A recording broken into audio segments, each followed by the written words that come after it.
حضرت مالک بن دینار فرماتے ہیں کہ میں ایک سال حج کو گیا۔ اس سال فرماتے ہیں بڑی رش تھا، لوگوں میں بڑا رش تھا، بھیڑ بہت تھی۔ فرماتے ہیں جب میں پہنچا تو میں نے اللہ سے دعا کیا، پھر میں نے کہا یا اللہ اس سال رش تو بہت ہے، کیا سب کے حج قبول ہوئے ہیں یا کوئی رہ بھی گیا ہے؟ تو ندا آئی میرے پیارے اے مالک بن دینار، سب کے حج قبول ہو گئے ہیں، مگر ایک جو ہے میں نے خواب میں دیکھا کہ ایک جو ہے اس کا حج قبول نہیں ہوا ہے۔ میں نے عرض کیا رب کعبہ وہ کون ہے جس کا حج قبول نہیں ہوا ہے؟ فرماتے مالک بن دینار معلوم چلا کہ وہ ہارون بلخی ہے، بلخ کے رہنے والے۔ فرماتے ہیں کہ میں نے جب سنا تو بہت بے چین ہوا۔ میں صبح اٹھا اور میں لوگوں میں تلاش کرنے لگا کہ بلخ کے لوگ کہاں رہتے ہیں۔ خراسان، بلخ اور تمام وہاں پہ حج کے لیے لوگ جاتے ہیں، سب کے خیمے لگے ہوتے ہیں کہ یہ پاکستان کے لوگ ہیں، یہ انڈیا کے لوگ ہیں، یہ خراسان کے لوگ ہیں۔ فرماتے ہیں کہ میں اس خیمے کو تلاش کرنے لگا۔ میں نے لوگوں سے پوچھا کہ ہارون بلخی کہاں رہتا ہے؟ تو جو بلخ کے لوگ تھے کہ بہت نیک ہے، اس کے بارے میں پوچھتے ہو، بہت نیک ہے، بہت عبادتیں کرتا، 24 سالوں سے وہ حج کر رہا ہے، بہت نیک ہے، نماز پڑھتا ہے۔ فرماتے ہیں میں نے سنا کہ بہت نیک ہے، 24 سالوں سے حج کرنے آتا ہے، پھر بھی اس کے حج قبول نہیں ہوئے۔ فرماتے میں بہت بے چین ہوا۔ میں نے لوگوں سے پوچھا وہ کہاں رہتا ہے؟ فرمایا فلاں جگہ جاؤ، وہ جنگل جھاڑیوں میں بیٹھ کر عبادت کرتا ہوگا۔ حضرت مالک بن دینار فرماتے ہیں میں ان کے قریب گیا، میں نے دیکھا کہ نماز پڑھ رہے ہیں، جیسے ہی سلام پھیرے میں نے کہا السلام علیکم ورحمۃ اللہ، جواب دیے۔ میں نے کہا آپ ہارون بلخی ہیں؟ تو فرماتے ہیں کہ ہاں مالک بن دینار میں ہارون بلخی ہوں۔ اللہ اکبر۔ فرماتے ہیں کہ یار میں تعجب میں ہو گیا کہ میں تو جانتا بھی نہیں، نہ یہ مجھے جانتے، میرا نام کیسے جانتے ہیں؟ پھر انہوں نے کہا کس لیے آئے ہو؟ تو میں نے کہا بس ایسے ہی آپ سے ملنے آیا ہوں۔ تو ہارون بلخی نے کہا سچ بتاؤ کس لیے آئے ہو؟ تم ملنے نہیں آئے ہو بلکہ یہ بتاؤ کہ تمہیں خواب آیا ہے اور تم نے خواب میں دیکھا ہے کہ میرا حج قبول نہیں ہوا ہے۔ اللہ اکبر۔ فرماتے میں بہت تعجب میں ہوا کہ اتنا مقبول انسان جو میری خواب کو بھی جانتا ہے کہ میں نے خواب میں کیا دیکھا۔ فرماتے میں بہت تعجب ہوا۔ میں نے کہنے لگا کہ یار آپ کتنے سالوں سے؟ فرماتے ہیں کہ ہارون بلخی نے کہا کہ تم پہلے نہیں ہو، میں 24 سالوں سے حج کرنے کے لیے آ رہا ہوں، اور ہر سال جب حج کرنے آتا ہوں کوئی اللہ کا نیک بندہ آتا ہے اور مجھے کہہ دیتا ہے کہ تیرا حج قبول نہیں ہوا۔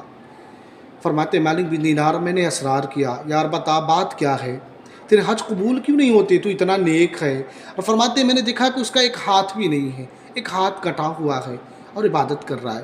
فرماتے میں نے بہت اصرار کیا یار بتا تیرے حج قبول کیوں نہیں ہوتے، وجہ کیا ہے؟ فرماتے میں نے بہت اصرار کیا، وہ بتانا نہیں چاہتے۔ میں نے کہا کہ بہت پوچھا تو اس نے کہا کہ ارے مالک بن دینار اگر میں بتا دوں گا نا تم مجھ سے نفرت کرنے لگو گے، اگر میں اپنے بارے میں بتاؤں تو تم مجھ سے نفرت کرنا شروع کر دو گے۔ فرماتے میں نے بہت ان سے التجا کی نہیں بتاؤ ہارون بلخی بات کیا ہے، کہیں سننا چاہتے ہو؟ میں جوانی کے عالم میں تھا، بہت پیسے والا تھا، بہت مالدار تھا، میرے پاس پیسے بھی بہت تھے، میں بہت عیاشی کرتا تھا، شراب پیتا تھا، زنا کے اڈوں پہ جاتا تھا۔ ایک روز میں رمضان کے مہینے میں عصر بعد میں آیا گھر پہ، میں شراب پی کر نشے میں لڑکھڑاتے ہوئے پاؤں سے گھر میں داخل ہوتا۔ میری ماں کھانا بنا رہی تھی، گھر والے سب روزہ تھے، مگر مجھے کیا تھا، مجھ سے دین سے کوئی مطلب نہیں تھا، میں روزہ بھی نہیں تھا۔ گھر میں آیا میں دیکھا امی تندور میں روٹیاں لگا رہی ہیں، پہلے تندور ہوتے تھے، میں نے دیکھا امی تندور میں روٹیاں لگا رہی ہیں۔ میں گھر میں آیا کہا ماں مجھے کھانا دو، تو میری ماں نے کہا شرم نہیں آتی، اتنے بے شرم ہو گئے ہو کہ اس مہینے متبرک مہینے میں سارے لوگ روزہ رکھے تم کھانا مانگتے ہو، شرم کرو تمہیں، اللہ تم پر رحم فرمائے۔ فرماتے کہ میں شراب کے نشے میں تھا، میں غصے میں آیا اور اپنی ماں کو ایسے کھینچ کر چاٹا مارا، اپنے ماں کو دھکے دے دیا، میری ماں تندور میں گر گئی، میری ماں تندور میں گر گئی۔ میں تو نشے میں تھا، لوگوں نے مجھے پکڑ کر کمرے میں بند کر دیا۔ ہارون بلخی فرماتے ہیں صبح ہوئی تو صبح میں نے دیکھا کہ میری بیوی کپڑے پیک کر رہی ہے، کپڑے اپنے اکٹھا کر کے وہ روانہ ہونے کے لیے کہیں جا رہی ہے۔ میں نے نشے تو ختم ہو گئے، میں نے پوچھا کہاں جا رہی ہو؟ تو میری بیوی نے جواب دیا کہ جو اپنی ماں کا نہیں ہو سکتا وہ میرا کیا ہوگا، میں تیرے ساتھ نہیں رہنے والی۔ ہارون بلخی کہتے ہیں کہ میں بہت تعجب میں ہوا، میں پوچھا کیا ہوا ماں کو؟ کہا تمہیں معلوم نہیں رات میں نشے کی حالت میں اثر بعد آیا اور ماں کو تندور میں پھینک دیا، ماں آگ میں جل کے آج تیری ماں کا انتقال ہو گیا اور لوگوں نے تیری ماں کی تدفین بھی کر دی، تیری ماں کو دفن کر دیا گیا اور تجھے معلوم بھی نہیں۔ کہتے میں نے بہت رویا، بہت رویا، میری بیوی بھی چھوڑ کے چلی گئی، میں بہت رویا۔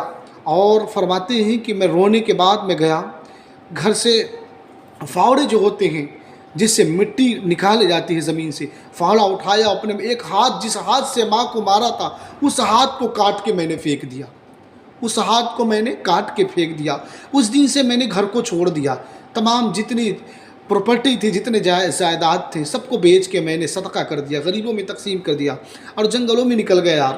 ہر سال حج کو آتا ہوں، میرے ساتھ یہی معاملہ ہوتا ہے، میں حج کرنے آتا ہوں، میرا حج قبول نہیں ہوتا۔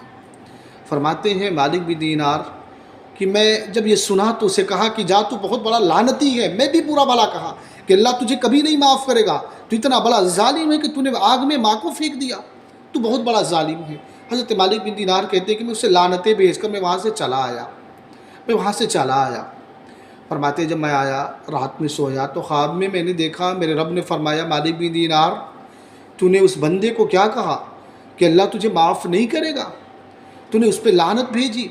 اے مالک بن دینار سنو، میدان محشر قائم ہوگا، محشر کے دن جب اسے جہنم میں لے جایا جائے گا، سامنے اس کی ماں بھی ہوگی، اس کے ماں کے سامنے جب فرشتے اسے جہنم میں پھینکنے جائیں گے تو اس کی ماں کھڑی ہو جائے گی، ماں سے پوچھا جائے گا کہ آپ کیا کہتی ہو، تو ماں بھی غصے میں کہی کہ اللہ میں اس سے بہت ناراض ہوں، اس نے بہت اذیت دی، اس نے آگ میں پھینک دیا۔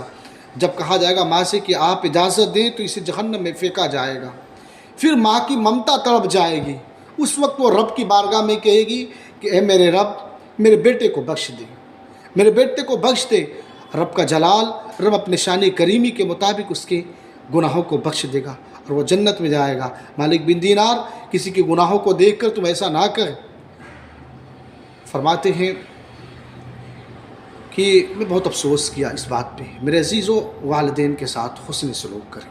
دیکھیں اس واقعے سے کہ آج لوگ ماں کو کیا کیا نہیں کہتے، گالیاں دیتے، کتنے لوگ ماں پہ ہاتھ اٹھاتے ہیں۔ خدا را والدین کی عظمتوں کو سمجھیں اور اپنی آخرت کو بچائیں۔ میں دعا کرتا ہوں رب قدیر ہم سب کو اپنے والدین کی عزت کرنے کی توفیق عطا فرمائے۔ السلام علیکم۔